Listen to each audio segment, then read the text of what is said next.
আপনি কি ভেজিটেরিয়ান, কিংবা মাছ মাংস, এই ফিশ চপ, চিকেন চপ এইসব খেয়ে খেয়ে মুখ হেজে গেছে?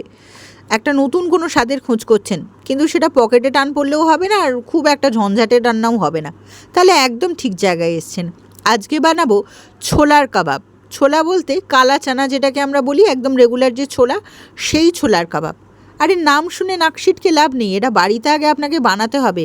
বানিয়ে একবার টেস্ট করে দেখুন কি অসাধারণ খেতে লাগে, তারপর যে কতবার বানাবেন আর আমার নাম করবেন।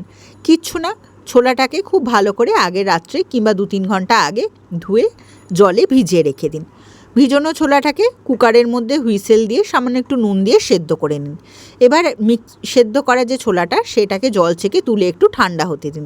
ঠান্ডা হয়ে গেলে মিক্সিং জারের মধ্যে কোনো রকম জল ছাড়া, মনে রাখবেন একটুও কিন্তু জল দেওয়া যাবে না, জল দিলে কিন্তু কেলো হয়ে যাবে, তখন আমাকে বলতে আসবেন না।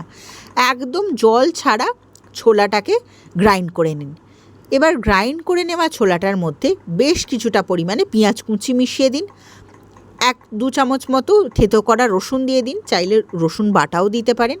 এবার আপনাদের ঝাল বুঝে কাঁচা লঙ্কা কুচি, বেশ কিছুটা ধনেপাতা কুচি দিয়ে দিন, 2 চামচ বেসন, আর ক্রিস্পি করার জন্যে 2 চামচ চালের গুঁড়ো দিয়ে দেবো। খুব ভালো করে, আর যদি ছোলার নুনটা একটু কম মনে হয়, এই টাইমে সামান্য একটু নুন মিশিয়ে দেবো। খুব ভালো করে এবার এই ডোটাকে একদম শক্ত শক্ত করে মেখে নেব, যাতে মুঠো করলে শক্ত হয়ে মুঠোর মধ্যে ছোলার ডোটা এসে যায়, ঝুরঝুরে যেন না হয়। খুব ভালো করে এটাকে, এবার আপনাদের যদি চাল গুঁড়ো বেশি দিতে মনে চায় দিতে পারেন, বেসন যদি দিতে একটু মনে হয় দরকার আছে, ছোলায় ময়েশ্চারটা আছে, তাহলে আরেকটু বেসন দেবো, দিতে পারেন। আপনাদের কোয়ান্টিটি বুঝে আপনারা এটা অ্যাডজাস্ট করে নেবেন। চেষ্টা করবেন ছোলার মধ্যে জলটা কম দেওয়ার, তাহলেই বেসনটাও কম পড়বে আর চালগুঁড়িটা পরিমাণ বুঝে। আর কিচ্ছু না, এই ছোলার গ্রাইন্ড করা এই যে মিশ্রণটা আমরা ডোটা বানালাম, এবার এটাকে আপনি যে কোনো মনের ইচ্ছা যেমন হয় আপনার তেমন শেপ দিন। চাইলে মাঞ্চুরিয়ানের মতো গোল গোল করতে পারেন, আমি এখানে ফিশ চপের মতো একটা শেপ দিয়েছি। চাইলে কাটলেট বানিয়ে নিতে পারেন। ব্যাস, আর কিচ্ছু না, মিডিয়াম হট অয়েলে 2 পিঠ থেকে গোল্ডেন ব্রাউন করে ভেজে তুলে নিন।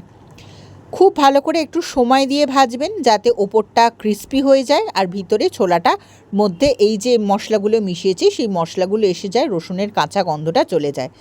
খুব বেশি তাড়াহুড়ো করবেন না, আর গ্যাসটাকেও হাই ফ্লেমে রাখবেন না। হাই ফ্লেমে রাখলে কি হবে, ওপরে কালারটা এসে যাবে, ভিতরে জিনিসটা কাঁচা থেকে যাবে।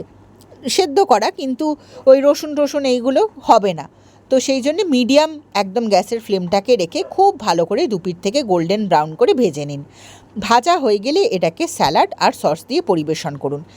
কেউ বলতেই পারবে না যে এটা কোনো ননভেজ আইটেম নয়। ছোলা তো অনেক দূরের কথা, দেখুন পরিবেশন করেছি, কোনো দিক থেকে কি মনে হচ্ছে? আচ্ছা, যারা ডিপ ফ্রাই অ্যাভয়েড করতে চাইছেন তারা এয়ার ফ্রাই করে নিতে পারেন, কিংবা একটা তাওয়ার মধ্যে হালকা একটু তেল ব্রাশ করে 2 পিঠ থেকে শ্যালো ফ্রাইও করে নিতে পারেন। এটা চায়ের আড্ডায় বানিয়ে দিন, গেস্ট তো তাক লেগে যাবেই, আর বাড়ির লোকও বুঝতে পারবে না এটা কি।